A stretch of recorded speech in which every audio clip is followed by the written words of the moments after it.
Hello, everybody. Welcome. Thank you for being here. My name is Paul Golan. I'm Executive Director of the Society for Humanistic Judaism, and this is another episode of our ongoing Rabbi Cantor's series that we call Life, the Universe, and Humanistic Judaism.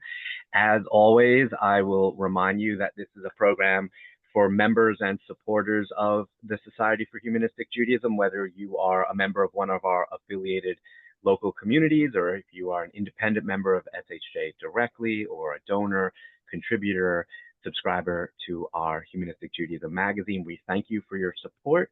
It means so much to us. Most of our programming is free and open to everybody, but this is a way of us thanking you kind of along the PBS model. We don't give out tote bags yet, but we do want to thank you for your support. Because we are a nonprofit organization, we need philanthropic tzedakah. So thank you, as always, for your support. Today, we are very lucky to be joined by Rabbi Miriam Jerris, who has been a member of the Society for Humanistic Judaism and the Congregation for Humanistic Judaism of Metro Detroit, and committed to its philosophical principles since 1970. As the rabbi of the Society for Humanistic Judaism, she provides philosophical, liturgical, ceremonial, and organizational support for its affiliates and members. Rabbi Jerris is the co-editor of the liturgical book, Here is Our Light. She is the 2006 recipient of the Sherwin T. Wine Lifetime Achievement Award. She's a former president of the Association of Humanistic Rabbis, the Rabbinic Association for Humanistic Rabbis. Rabbi Jerris holds a PhD in Jewish Studies with a specialization in pastoral counseling from Union Institute and University in Cincinnati, Ohio, a master's degree in Near Eastern Studies from the University of Michigan, and a master's degree in Humanistic and Clinical Psychology from the Michigan School of Professional Psychology. She was ordained by the International Institute for Secular Humanistic Judaism in 2001 and is the Associate Professor for Professional Development, serving as a mentor for its students. Rabbi Jerris specializes in serving multicultural families and couples and has officiated at intermarriage ceremonies since 1985. So welcome, Rabbi Miriam, who I haven't spoken to since yesterday. After listening to that, I'm exhausted. I am going to remove my spotlight and let you take over. I'm also going to share the PowerPoint whenever you let me know you're ready for me to. I am ready for the first slide. Okay.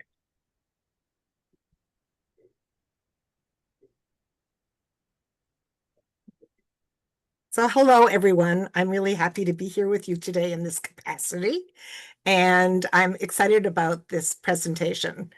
When I first thought about what I wanted to talk about, I was thinking that I would talk about my last year's summer vacation. It felt a little bit like high school, and Paul suggested that I get something a little bit more sophisticated. So we have ended up with memory and Jewish identity, a trip down the Danube and to Prague, including Budapest, Vienna, Regensburg, and more. I was very excited about taking this trip, and we were there about a year ago this time. It was a 9-day trip, 7 days on the Danube and 2 days in Prague. And it was on my bucket list for a very long time. I discovered a trip that included a very sophisticated and highly developed Jewish heritage section. So every time that we were in a city that had any Jewish heritage at all, we had our own excursion, and it was very well done and very exciting. When I had thought about taking this trip for years, I didn't want it to be solely a Holocaust memorial trip. Jewish identity to me is more than just Holocaust remembrance.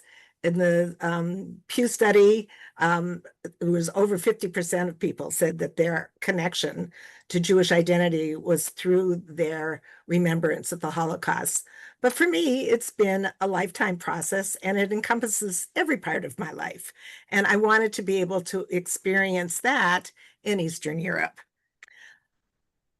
Of course, you can't go to Eastern Europe without dealing with the Holocaust.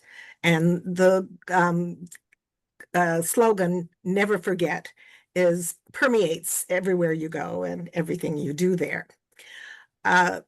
And of course, remembering that we were slaves in Egypt, and don't forget, and all of that is so much a part of being Jewish.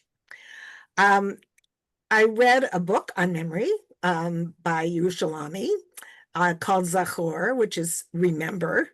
And in that book, he mentions that there are 168 times where we are told to remember. And I decided, of course, that I needed to know how many times there was in the Bible that we're not supposed to forget. And that's 300 times. So it's still very much part of our Jewish identity. Um, but memory has its own complexities because memory can be an individual memory, which is unique to each person, and memory can be collective, that permeates the entire community at different levels and different stages, but still is bigger than an individual. Memory can be accurate and it can be mistaken, and memory can be true and it can be myth or it could be false. So for the Jewish people, memory encompasses all of that. And also, memory is not only or even often about the history of the Jewish people, but it's about remembering our stories. And some of those stories are mythological. So it's about experiencing the metaphor in our stories. It's about feeling the feelings that are evoked by our stories. And it's about the actions that the feelings require us to face. All of that is encompasses what memory ends up being for us.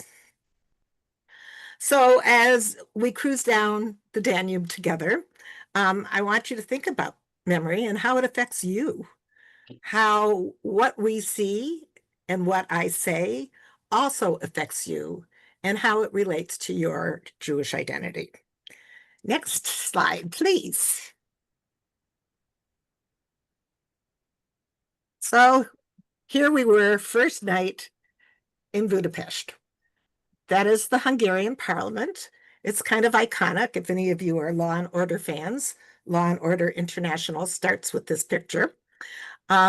And I was extraordinarily excited to be there. If we go to the next slide, I'll tell you a little bit about some of the things we saw there. The next morning, we walked from where our boat was docked, past the Hungarian parliament, to this installation. It's called the Shoes on the Danube Promenade. And there we are looking at least 60 pairs of old-fashioned shoes, the types that were worn in the 40s. And there are women's shoes and men's shoes and children's shoes of all different kinds. They sit at the edge of the water.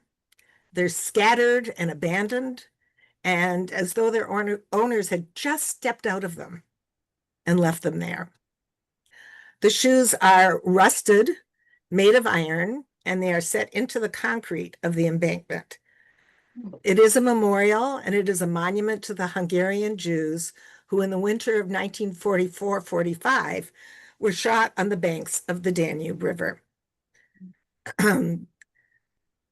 It was installed in 2005, and at 3 separate places throughout the installation, there are cast iron signs that read in Hungarian, English, and Hebrew, to the memory of victims shot into the Danube by Arrow Cross militiamen in 1944-45. Shooting the Jews into the Danube was a convenient way to get rid of them because the river carried the bodies away. During those days of horror in that winter, the Danube was known as the Jewish cemetery. I found a firsthand account of the horrific scene on the Danube by a survivor who was saved by her nursemaid.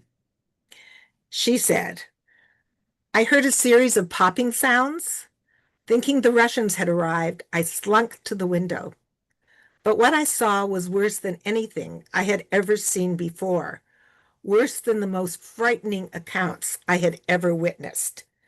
Two arrow-crossed men were standing on the embankment of the river, aiming at and shooting a group of men, women, and children, shooting them into the Danube, one after the other. On their coats, each of them had a yellow star. I looked at the Danube. It was neither blue nor gray, but red. With a throbbing heart, I ran back into the room in the middle of the apartment and sat on the floor, gasping for air. The memorial remains true to the 70-year-old history while connecting it with the more immediate and shocking sensation of seeing abandoned shoes today along the bank, just there. The memorial is effective because the touchable corporal shoes along the river, left behind empty and without their owners, force us to confront the question, whose shoes were they? Who were the people that were missing from the sculpture? Further, each of the shoes is different.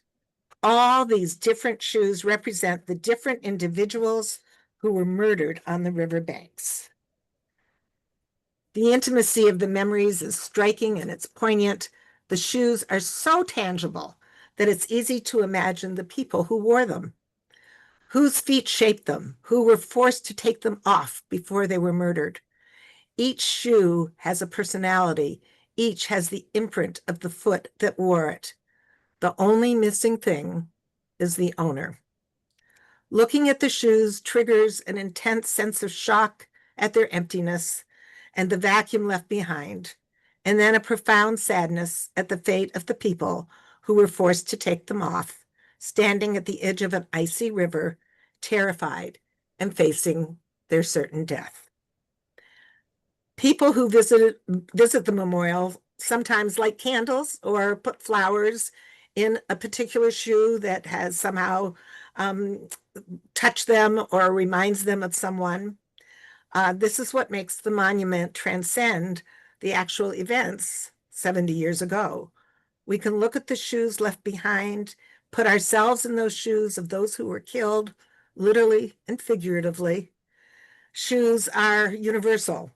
They are a basic commodity that we all own, despite the individuality of each of the shoes and the particularity of the events that transpired on the freezing banks of the Danube. That dark winter of 44-45, the monument challenges us to look at the bigger picture and think about the mass murder of individuals wherever and whenever it occurs. Next slide, please. So here we have a picture of the famous Dohani Synagogue in Budapest. It was completed in 1854 in the Moorish Revival style. The facade is characterized by two twin towers and on which rest two onion domes, which you can't see, but well in a picture coming up. The elaborate stone cornice separates the towers. It features Oriental style crenellations, while a rose window sits over the main entrance. Jewish iconographic elements such as the Star of David and the stone tablets are alluded to in the ornamentation. The Moorish element is evidenced by the alternating red and yellow brickwork. The synagogue is not aligned with the axis of the street, but rather it accompanies an asymmetric lot with the facade overlooking an irregularly shaped small square. The square bears markings which depict a menorah that can be viewed from above. Next slide. This is the garden of the Dohani Synagogue. This memorial is called the Tree of Life, or in Hebrew, Eitz Chaim. It's the Emmanuel Project. The Emmanuel Memorial Tree was envisioned by actor Tony Curtis. Curtis was born Bernard Schwartz. He was the son of a Hungarian tailor whose name was Emanuel Schwartz. And Emmanuel survived the White Terror period just after World War I and then fled to the US for safety. In the 1980s, Curtis learned that the synagogue that his father attended when he was a child was in serious disrepair and strapped for cash. Curtis not only raised funds to help the restoration, but he ordered the creation of a Holocaust memorial on the spot. Hungarian master artist Imre Varga came up with the Emmanuel tree concept. It's a metal weeping willow adorned with thousands of leaves inscribed with names and registration numbers of Holocaust survivors. Each leaf bears the name of a Jewish victim. Next slide, please.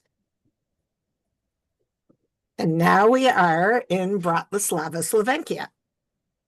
Now, we were never supposed to be there, but there was a lot of flooding last summer in all of the rivers of Europe. And our next stop was supposed to be Vienna, and there was an 8-hour backup waiting to clear the canals so that you could get to Vienna. So instead of spending a day waiting to get to Vienna, they rerouted us, and we had this fascinating and very interesting side trip. What you're seeing is excuse me, on a marble, a artist render of the Neolog synagogue that was on the site in Bratislava until 1969. So this was not a casualty of the Holocaust, but rather a casualty of the communists, because it was destroyed when was it destroyed? I can't remember right off. But it was built originally in 1893 as a 2-story Moorish building that contained those 2 octagonal onion domes that I was talking about at the Tahani Synagogue. The Neolog Jewish community was founded in 1871, and anybody who's been part of a Jewish community for long enough understands this. It was founded by a group who were dissatisfied with the other group that was there, a strong Orthodox leadership. And this was the Hungarian, Slovakian version of Reform Judaism that started in the late 1800s. There were plans to turn the synagogue into a Jewish museum, but in 1969, they raised it and made to make way for a highway and a bridge. The next slide, please. We're still in the same square in Bratislava. This is the monument that is in the center of the square. It's a very interesting, it is a Holocaust memorial monument. There's a lot of symbolism involved in this, but all that you see, and there's nothing written about it, all you see is in the right-hand corner, you see the Hebrew word zachor, which means remember, and the Hungarian word, or the Slovak word, patmatai, which also means remember. The memorial aimed to symbolize the forced deportation of Jews, the abandoned homes, and the destruction of the Jewish quarter, which is where it is now. What I found interesting about this particular monument is I found a reference from a professor who was struggling with some issues about Holocaust memorials in general. And I thought I would share part of what he had to say. He said, my readers know that my interest in getting the story straight when it comes to Holocaust monuments and memorials, I have a strong sense that collectively they are not getting or telling the story at all, let alone straight. The big question is, how can one remember what one doesn't know? How can one not forget what is never fully discussed or taught or shared? So we all know that monuments, whether to kings or generals or town fathers, can go silent after not too many years. But in the case of many purported Holocaust memorials, silence is built into the very design. Their purpose is clear only to a chosen few. Without a didactic or narrative text, few people know what these monuments stand for or what they symbolize. And those that do know can avoid the specifics. Without our guide, we wouldn't have known anything about that particular monument. Next, please. Finally, we were in Vienna. If you look down this alleyway and see the flag, that is the temple, the synagogue of Vienna. It's called the Stad Temple. In English, it means city prayer house. It was originally constructed from 1824 to 1826. And it was fitted into a block of houses and hidden from plain view because of an edict that was issued by Emperor Joseph II that only Roman Catholic places of worship were allowed to be built with facades fronting directly on the public streets. And this is one little bit of difficulty that the Jews had to face that served us well because it saved the synagogue from total destruction during Kristallnacht.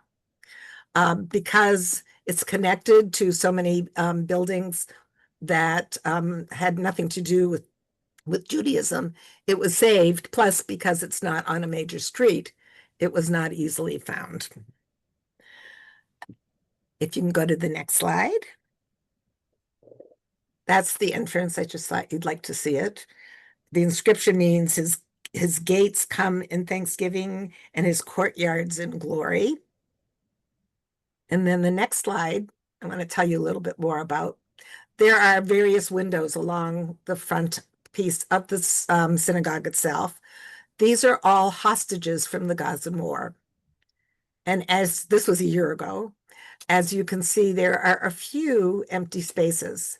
And as it was found that any people that were killed or released, their pictures were removed. This was a very powerful experience.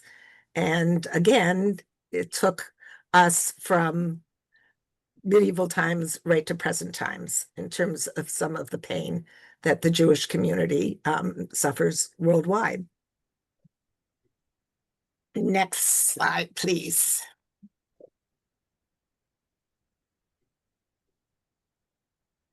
This is a square in Vienna. It's called the Judenplatz. As you see, it's Museum Judenplatz.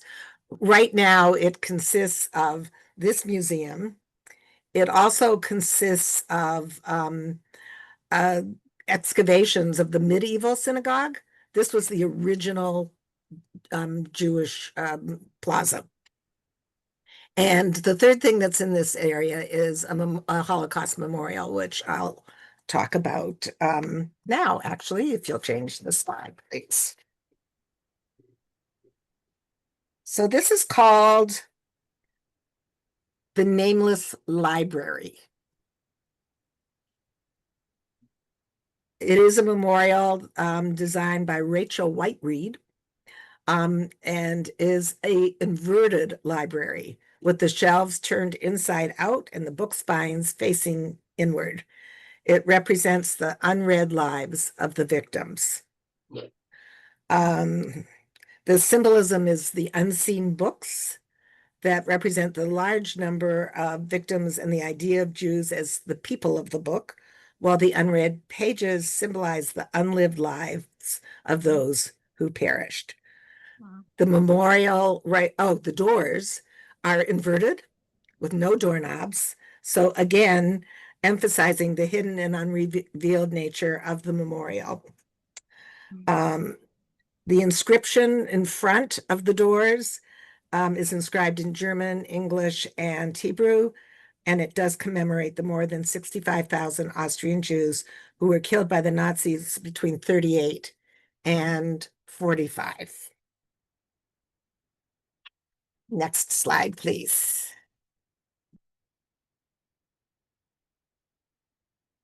I think as I was speaking, something in the chat popped up that said somebody's relative was from Regensburg. So I'll look forward to reading that in a few minutes.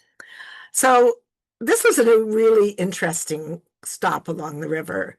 Regensburg is very old. The Jewish presence in the city dates back to the Middle Ages, probably as early as 981.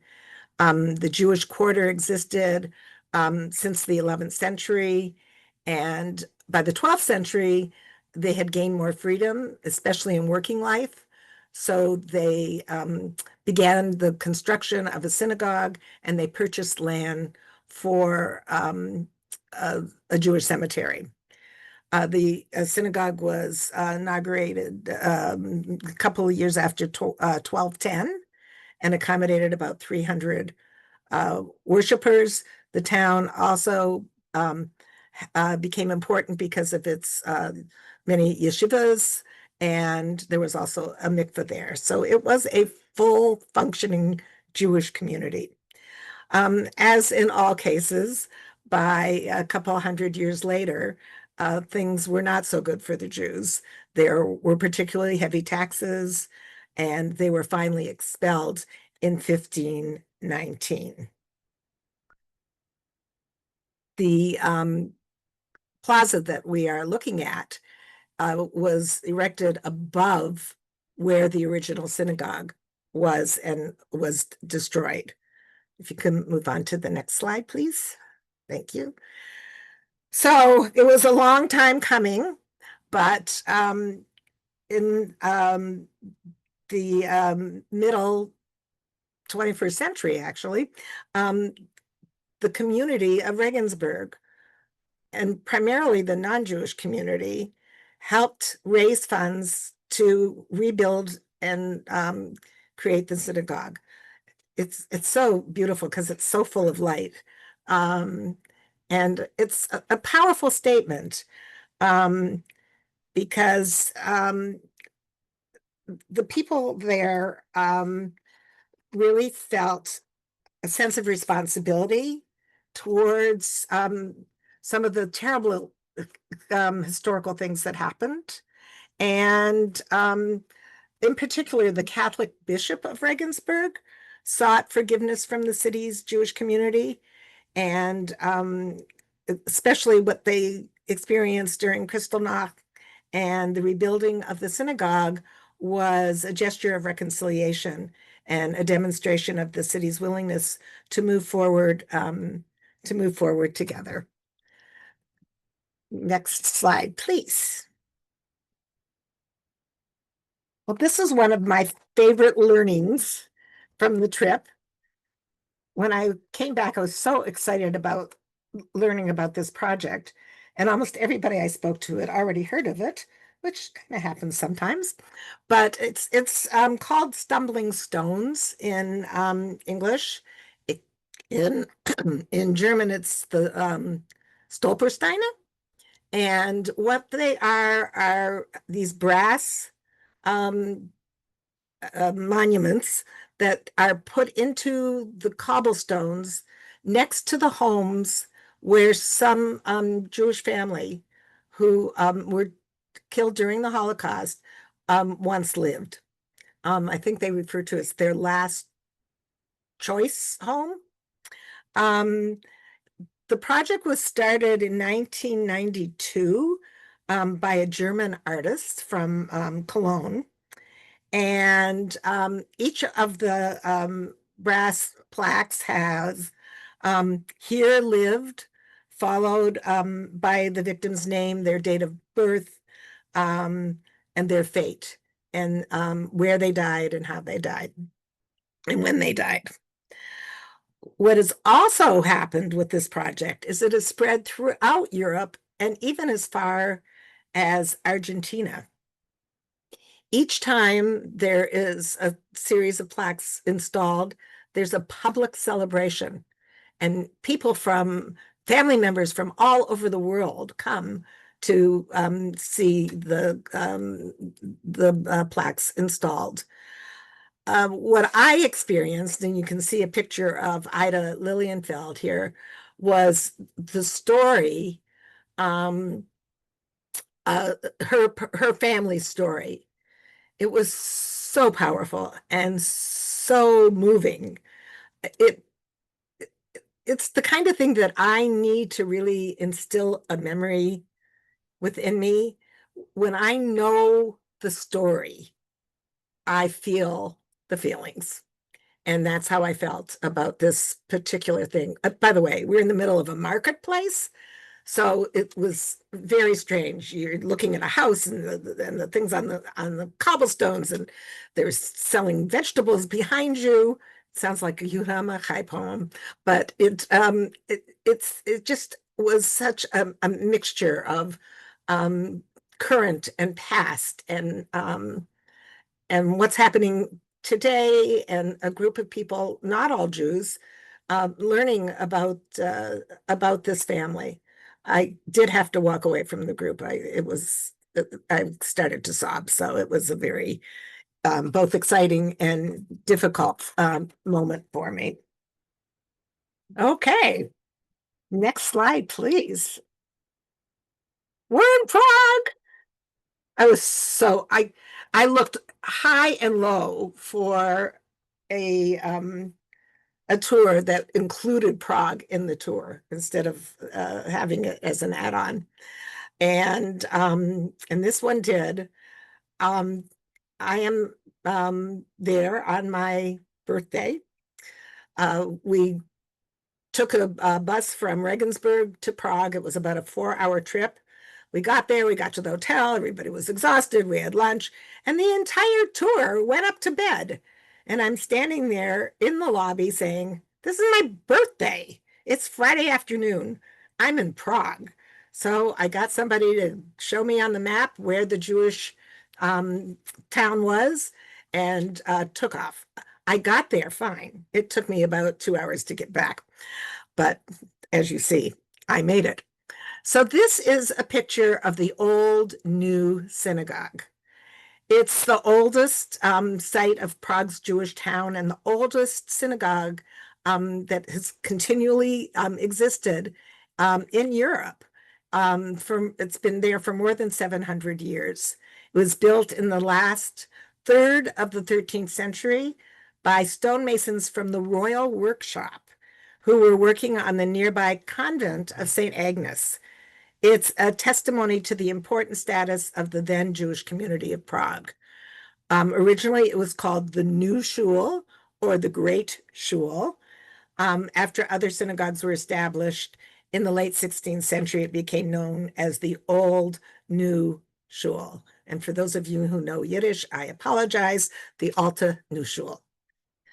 Legend has it, however, that its foundation stones were brought by angels from the destroyed Temple of Jerusalem on condition of their return upon the restoration of the temple.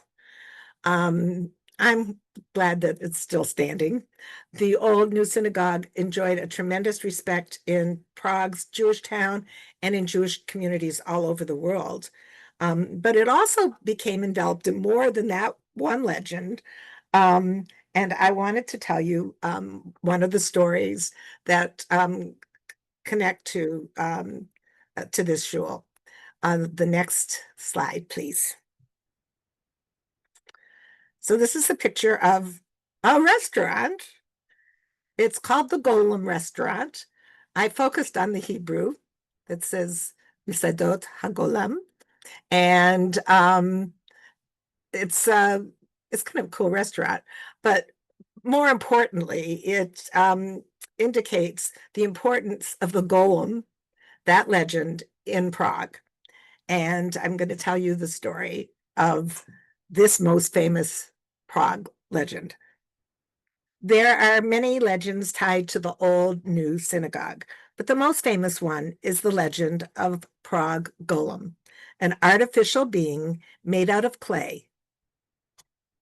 During the reign of Rudolph II, Rabbi Judah Loew, known as Maharal, created the golem to protect the Jewish quarter of the city and its citizens. There's a Kabbalistic concept that the person who is faithful and learned enough to know the exact sequence of the 27 letters of God's name can create a sort of robot and make it alive by placing a parchment with this sequence into the head of the golem. Now, the golem was supposed to protect the Jews against pogroms and help them with hard physical labor. But one day before the Shabbat, the rabbi removed the parchment from its head. And he does that in order to keep the golem still during the Shabbat period. One day he forgot to do that. He forgot to remove the parchment, and the energy concentrated in the golem started looking for a way to come out. So the golem wasn't receiving any positive instructions. So it started to set the ghetto on fire. The golem was destroying the city. The rabbi realized his mistake, found the golem, removed the parchment, and after some thinking, he realized that it would be irresponsible to leave the golem and its unbound energy in people's hands. He decided not to bring it back to life again. Instead, after Shabbat, he hid the golem to the attic. He hid the golem in the attic of the old new synagogue. And as far as I know, there's no evidence of it there. Okay, the next slide, please. So this was the last day of our tour. I didn't realize until I was just about to leave that there was a concentration camp involved in this tour. I guess I have trouble sometimes reading till the very end. But if I were to experience a concentration camp, and I was glad it was this one. It's a very powerful experience. Over the gates into the camp, it says Arbeit macht frei, work make one's free, or work liberates. It was a German phrase that became infamous for its use as the entrance to Nazi concentration camps, specifically Auschwitz, in addition to this. And while the phrase originated in pre-war Germany, its association with the forced labor and horrific conditions of the camps twisted its meaning into a kind of chilling irony. Let's see. Let's go down to the next one. So in the tour, we saw the barracks, and we also this is the shower. It was not a gas chamber. It was just a regular shower. But when I stood there, I just was in so many different places, like there standing with these people in a tour with cameras and in the and knowing that people who were almost certainly facing death. It was a very complicated place for me. A very complicated place for me. The next slide.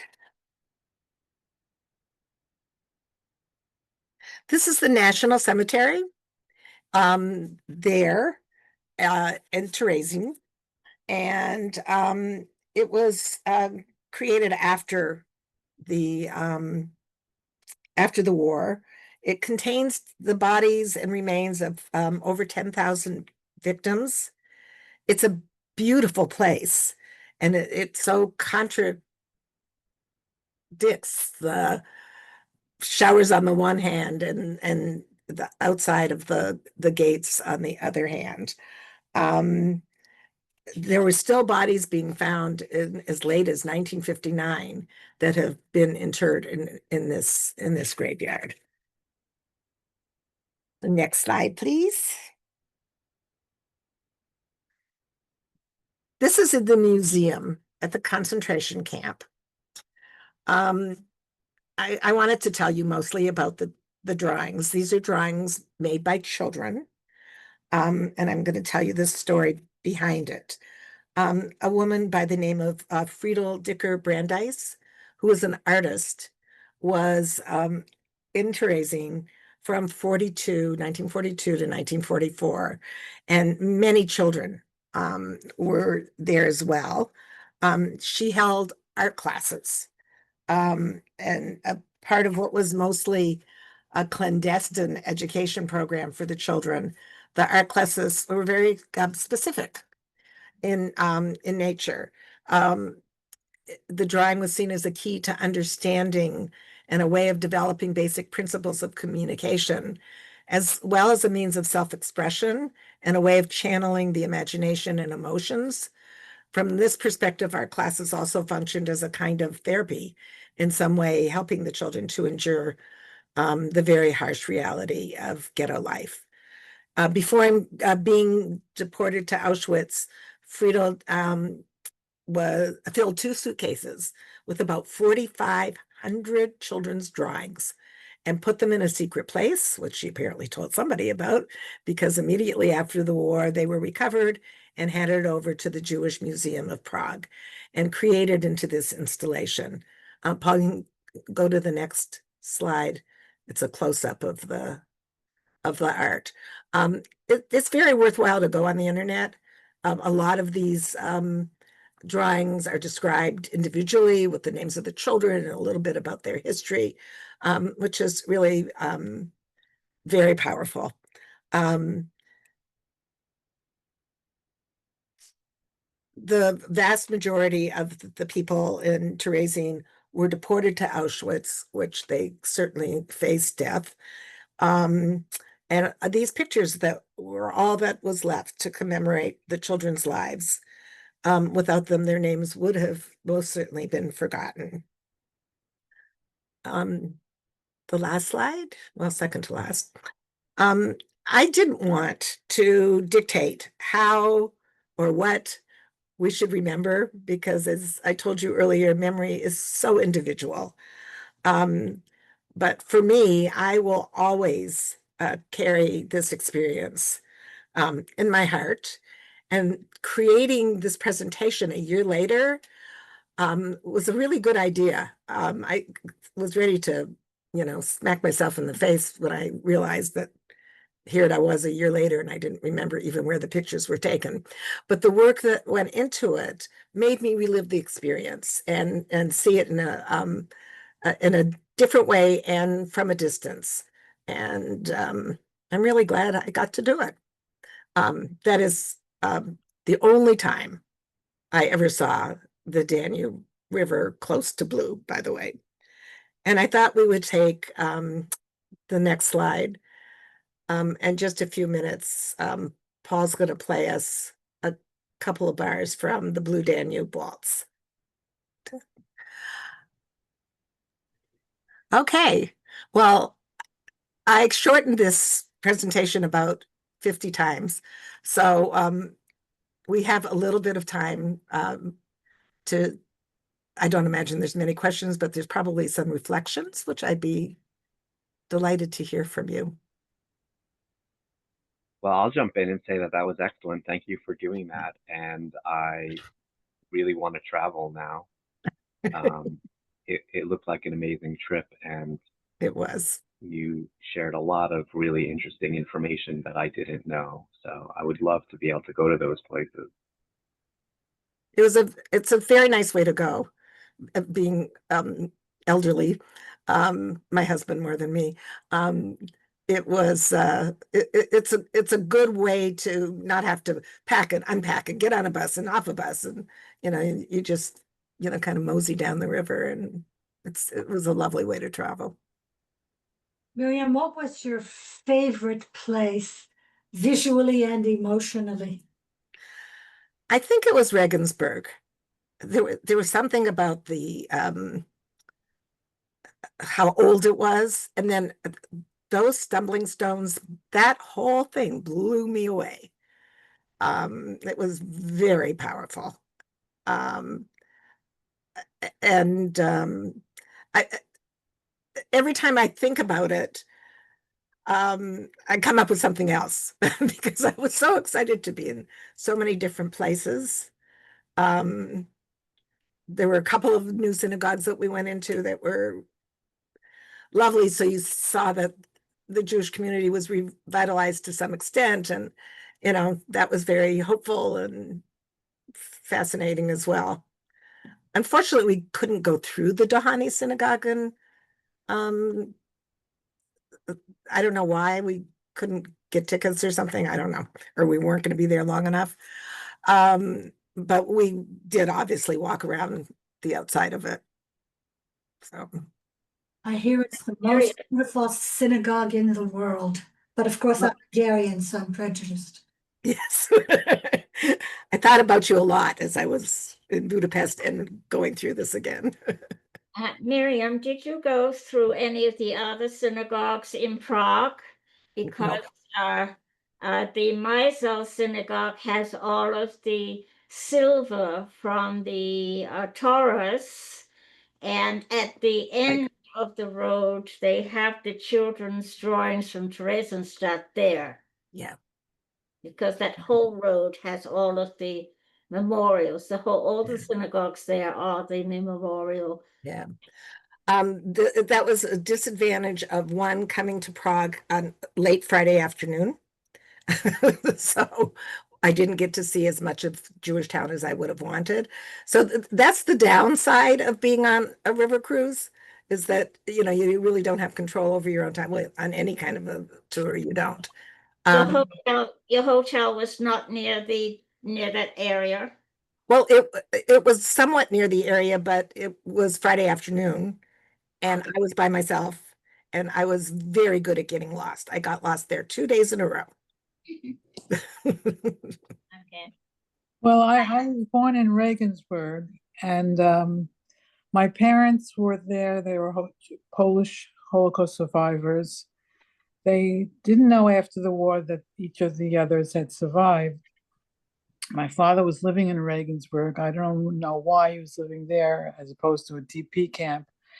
But then he met someone who had met my mother a few months earlier in France, and that's how they got reunited. Wow. He came to Regensburg. They got married there. I was born there.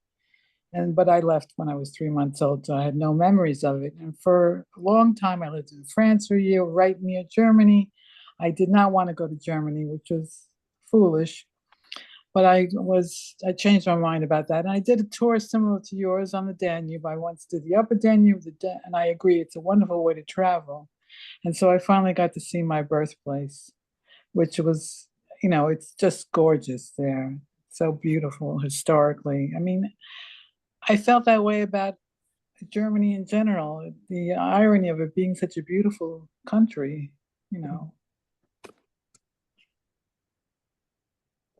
And I think, if there was a theme, there was a lot of that, of knowing the horrors that had taken place and seeing it today, and knowing a little about the history, that there were periods of time when they were very vital and the Jewish community was very strong. So, I mean, it really is a very good way to, especially if your family's from Eastern Europe, to get in touch with that very complex aspect of where you come from. But there's a lot of people, a number of people here who also are newer to Judaism. And if any of you want to share some of your experiences, I was curious as to how it might affect some of you.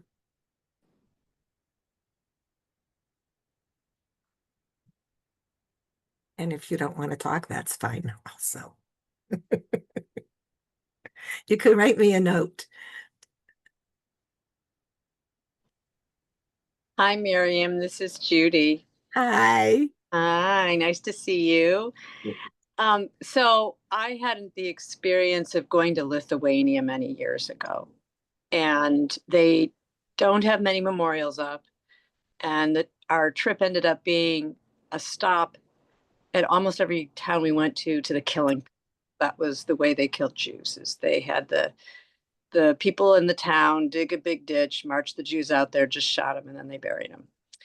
And what I found was it was exhausting. And mind you, Lithuania is not Prague or Budapest. I think there's a lot of great things to see in both those cities, which I'm relieved. But I'm going on a biking cruise this fall, and don't want to end up on the dirge of Holocaust visits, because while I understand that is an important and significant part of our history, I didn't. I got tired of being overwhelmed by it, honestly. Yeah.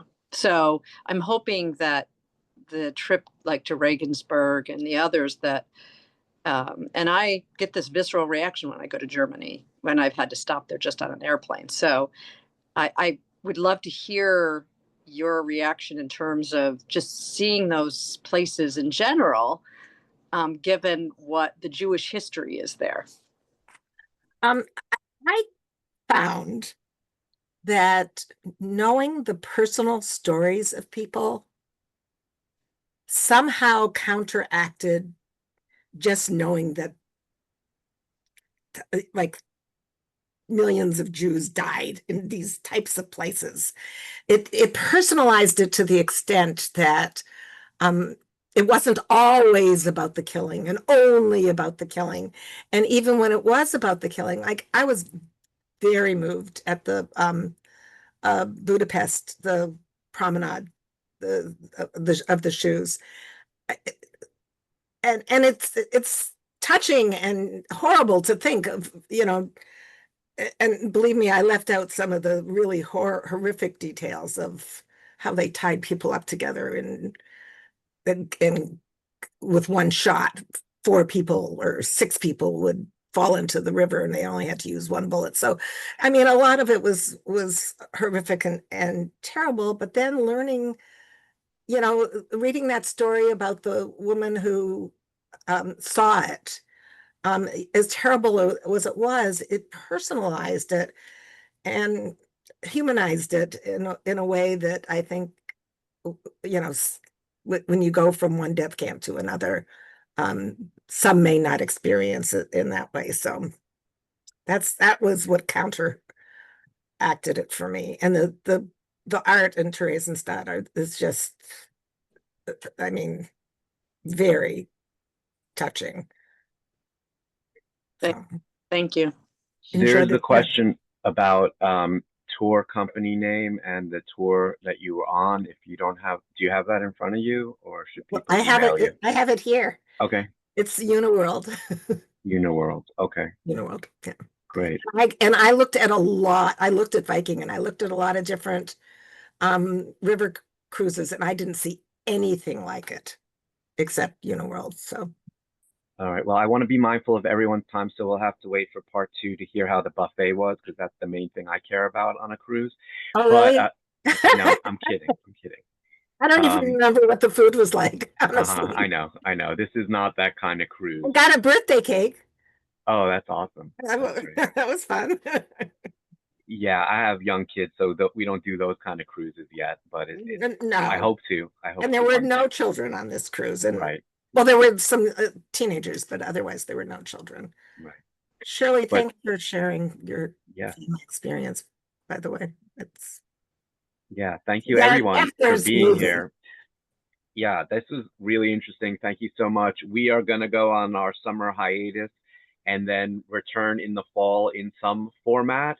It may be this kind of Rabbi Cantors talking about whatever they want. Maybe there can be something more structured or themed. I'm not sure yet, but we have a couple of months to work on that.